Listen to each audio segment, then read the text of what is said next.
This is a story of Little Red Riding Hood. Once upon a time, there was a dear little girl who was loved by everyone who looked at her, but most of all by her grandmother. And there was nothing that she would not have given to the child. Once she gave her a little riding hood of red velvet, which suited her so well that she would never wear anything else.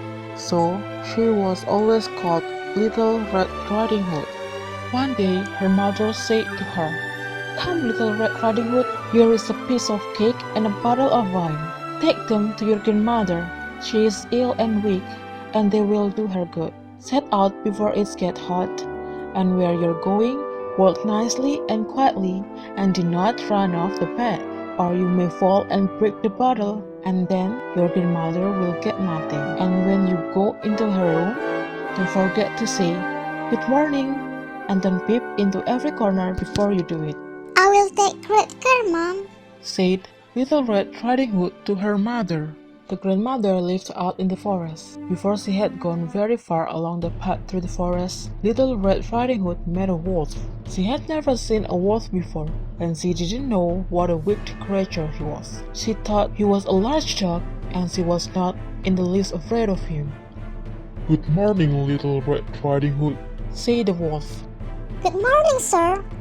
Where are you going to so early in the morning? To my grandmother's house. And what have you got in your basket?" A cake and a bottle of wine. Said Little Red Riding Hood. Grandmother is ill, and Mother has sent this to help her to get well again. "Where does your grandmother live, Little Red Riding Hood?" Just a little further into the forest. Her cottage stands under the three large oak trees.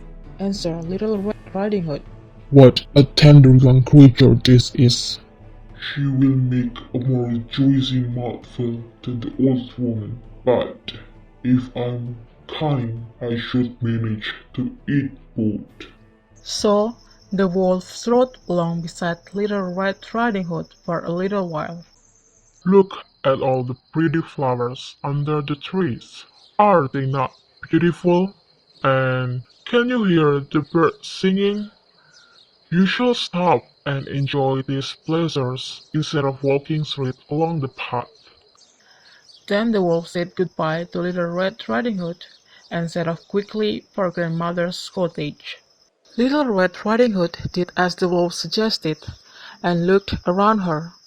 The forest was indeed a lovely place. The sunbeams danced through the trees, and the ground was carpeted with beautiful flowers, and overhead the birds sang merrily. I shall pick a bunch of fresh flowers for my grandmother. They will cheer her up. So she wandered further and further from the path, gathering the prettiest of the flowers. By now the wolf had reached grandmother's cottage. He knocked at the door. "Who is there?" called grandmother. Little Red Riding Hood, Replied the wolf in a high voice. I have brought you a cake and a bottle of wine. "Press the latch, open the door and walk in, my dear." "I'm so weak that I cannot get up." The wolf pressed the latch, opened the door, and walked in. Without saying a word, the wolf went straight to the bed and gobbled grandmother up in one mouthful. Then he put on her clothes, dressed himself in her cap, laid himself in bed, and drew the curtains. Then waited for Little Red Riding Hood. When Little Red Riding Hood arrived at her grandmother's cottage, she was surprised to find the door standing open. Good morning, grandmother. Called out Little Red Riding Hood when she went inside, but she got no reply. Then Little Red Riding Hood began to feel rather uneasy. She went up to the bed and drew back the curtains. There lay her grandmother with her cap pulled far over her face and looking very strange. Oh, grandmother, what big ears you have! Cried Little Red Riding Hood. "All the better to hear you with my child," But, Grandmother, what big eyes you have. All the better to see you with, my dear. But, Grandmother, what large hands you have. All the better to hug you with. Oh, Grandmother, what a terrible big mouth you have. All the better to eat you with. With these words, the wolf jumped out of the bed and gobbled up Little Red Riding Hood in one mouthful. Then he climbed into the bed, lay down, and fell fast asleep. Soon he began to snore. He snored very loud that the cottage shook. Just at the time Little Red Riding Hood's father was passing nearby. He heard the awful snores coming from the cottage and thought he had better go in to see why Little Red Riding Hood's grandmother was snoring so loudly. He saw the wolf lying there. You wicked creature!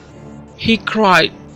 With one blow of his axe, he killed the wolf and pulled him out of the bed. Then he had an idea. The wolf had swallowed Grandmother and Little Red Riding Hood whole, and perhaps he was in time to save them. Little Red Riding Hood's father cut open the wolf, hoping to find them inside alive. Her father helped Grandmother and Little Red Riding Hood out from the wolf, and they were still alive. Oh, how frightened I was. Cried Little Red Riding Hood. How dark it was inside the wolf. And then Little Red Riding Hood and her father put Grandmother into bed. They gave her some of the cake and blackcurrant juice. They were very happy and relieved all to be alive and well. Little Red Riding Hood and her father back home when her mother heard their story. She was shocked and she gave little girl a big hug. Little Red Riding Hood promised that she would never walking alone through the forest again.